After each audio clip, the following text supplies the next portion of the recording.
नमस्ते फ्रेंड्स, मैं प्रीति स्वागत करती हूँ आपका अपने ही चैनल बिजी वुमेन ब्लॉग में। कैसे हैं आप सब? आशा करती हूँ सब अच्छे होंगे, स्वस्थ होंगे, मस्त होंगे। तो फ्रेंड्स, आज का ये ब्लॉग है। आज के ब्लॉग की जो शुरुआत होती है वो होती है संकष्टी चतुर्थी है आज, जिसको सकट भी बोलते हैं।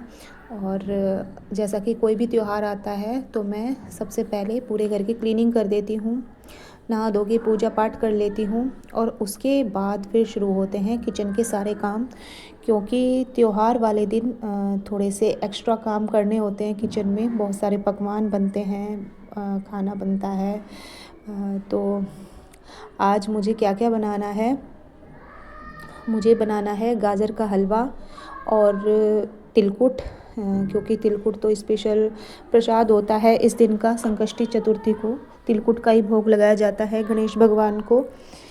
तो यहाँ पे मैं पहले गाजर को धो के अच्छे से छील के इनको कद्दूकस कर लूँगी। पिछले ब्लॉग में भी कई बार मैंने गाजर का हलवा बनाया है, तो कई तरीके से मैं इसको बना चुकी हूँ। कई बार मैं बॉईल करके, जल्दी बनाना होता है तो बॉईल करके भी बनाया है, लेकिन जो टेस्ट इसमें आता है ये बिल्कुल ऑथेंटिक तरीका होता है। जो कद्दूकस करके गाजर को और दूध में पकाते हैं, ये वाला टेस्ट जो होता है हलवे का, ये सबसे बेस्ट होता है। तो यहाँ पे हलवा मेरा बनके तैयार हो गया था और इसके बाद फिर मैंने कढ़ाई में से हलवा निकाल के और इसके बाद चढ़ा दिया था दूध। 1 किलो दूध है ये, और इसका निकालेंगे खोया। खोया निकालने के बाद इसको ठंडा करने के बाद मैंने इसको एक तरफ रख दिया था और इसके बाद मैंने शुरू की बाकी की तैयारी, क्योंकि खाना भी बनना है, पूड़ी बनेगी, सब्जी बनेगी। तो इसको रख दिया था एक साइड और इसके बाद मैंने शुरू करी खाने की तैयारी। और इसी बीच आ गया था हमारा पार्सल। मैंने मंगाई थी अपने किचन के लिए एक बहुत ही काम की चीज़, जिसकी मुझे बहुत दिनों से ज़रूरत थी, लेकिन फाइनली आज ये आ ही गई। और ये मेरी किचन का एक बहुत ही ज़रूरी सामान था। क्योंकि ज़रूरी क्यों था? वैसे तो सभी चीज़ें ज़रूरी होती हैं और कुछ भी ज़रूरी नहीं होता, लेकिन ये मेरी किचन के लिए इसलिए ज़रूरी था क्योंकि मुझे और मेरी फैमिली को साउथ इंडियन खाना बहुत पसंद है, बहुत पसंद है, बहुत ज़्यादा पसंद है। तो मुझे मंगाना था ये एक इडली मेकर।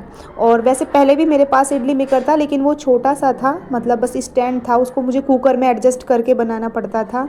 इस बार मैंने पूरा ये इडली मेकर कढ़ाई के साथ मंगाया है। तो चलिए मैं आपको दिखाती हूँ इसमें क्या क्या आया है।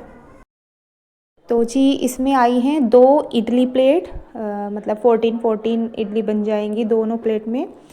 और 2 आई हैं ढोकला प्लेट और एक है मोमो प्लेट, यानी मोमोज बनाने के लिए भी एक प्लेट है, और 2 इडली प्लेट और 2 ढोकला प्लेट। तो मुझे ये मल्टीपर्पज़ कढ़ाई चाहिए थी। मल्टीपर्पज़ है ये, कई सारी चीज़ें इसमें बनाई जा सकती हैं। तो मुझे इसकी बहुत ज़्यादा ज़रूरत थी और आज मैं बहुत खुश थी इसको पाकर। बहुत दिनों से सोच रही थी इसको लेना, फाइनली आज मैंने ये ले ही ली। और आपको इसमें इसका रिव्यू भी दिखाऊंगी, मतलब डेमो दिखाऊंगी, बाद में कुछ बनाऊंगी। तो इसके बाद खोया मेरा निकल गया था, वो ठंडा भी हो गया था। और अब मैं भून लूँगी तिल। इधर मेरी चाय बन रही है, क्योंकि आज फास्ट है, फास्ट रखा जाता है। इस संकष्टी चतुर्थी के को व्रत रखा जाता है, तो मेरा भी व्रत है। तो यहाँ में मेरी चाय बन रही है और इधर मैं तिल भून रही हूँ। तिल मेरे भुन गए हैं, अब इनको मिक्सी ग्राइंडर में ग्राइंड कर लूँगी और इसके बाद जो खोया बनाया था उसमें डाल दूँगी बूरा, और थोड़ा सा घी डाल के इसको मिक्स कर लेंगे और ये हमारा तैयार हो जाएगा तिलकुट। तिलकुट का आज के दिन बहुत महत्व होता है, इसके बिना पूजा नहीं होती। तिल चटकाए जाते हैं। ऐसा कहा जाता है कि जितने तिल चटकते हैं हमारे बच्चों के, परिवार के जीवन से, उतने ही संकट दूर होते हैं, ऐसा कहा जाता है, मैंने सुना है। तो यहाँ पे मेरी सब्ज़ी बनके तैयार हो गई थी, आलू गोभी की सब्ज़ी, और बस अब पूड़ियाँ तलनी है। और इस तरह से आज का हमारा ये व्रत पूर्ण होता है। तो सबसे पहले मैं भोग लगा के पहले गाय को खिला के आएंगे, उसके बाद फिर सबको। तो फ्रेंड्स, संकष्टी चतुर्थी का व्रत संपूर्ण हो चुका था। ये नेक्स्ट डे की कुछ क्लिप्स हैं।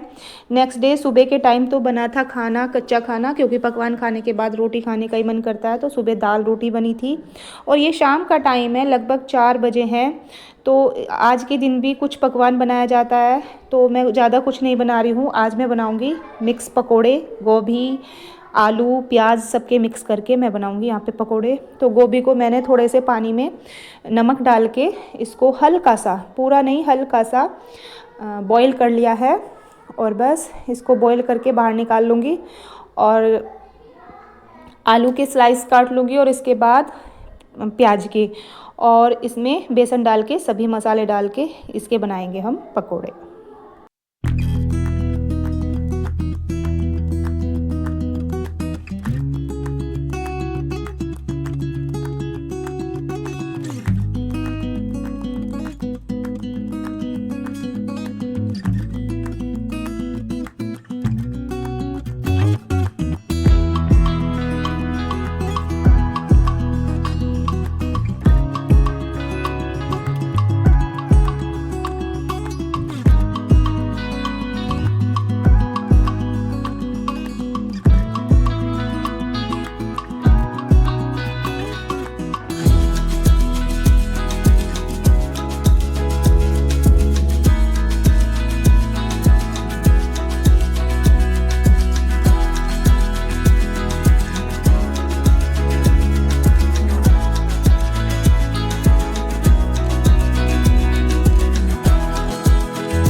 तो बहुत ही सिंपल से और टेस्टी से पकोड़े मैंने बनाए हैं। इनमें ज़्यादा कुछ तामझाम नहीं जोड़ना पड़ता, बस बहुत ही सिंपल तरीके से बन जाते हैं। और सच मानिए ये बहुत ज़्यादा टेस्टी होते हैं। बहुत सिंपल, जल्दी, क्विक बनने वाली रेसिपी है और बहुत ज़्यादा टेस्टी होती है। तो यहाँ पे मुझे कुछ आज ऐसा ही बनाना था, बहुत ज़्यादा टाइम खर्च नहीं करना था। और बस यहाँ पे मेरे पकोड़े बन के तैयार हो गए थे, तो सबने पकोड़ों को एंजॉय किया, क्रिस्पी क्रिस्पी। और हाँ, इनको क्रिस्पी बनाने के लिए इसमें या तो थोड़ा सा चावल का आटा डाल लेती हूँ या फिर कॉर्नफ्लोर डाल लेती हूँ। उससे ये बहुत ज़्यादा कुरकुरे हो जाते हैं, क्रिस्पी हो जाते हैं। तो फ्रेंड्स, व्लॉग में कुछ भी पसंद आया हो तो प्लीज़ वीडियो को लाइक कर देना, कमेंट कर देना, शेयर कर देना। और चैनल पे नए हैं तो प्लीज़ मेरे चैनल को सब्सक्राइब कर लेना। मिलती हूँ एक नई और इंटरेस्टिंग वीडियो के साथ, तब तक के लिए बाय। और सभी को संकष्टी चतुर्थी की शुभकामनाएं। To the city streets, we began to feel the fire. We rise like tall buildings.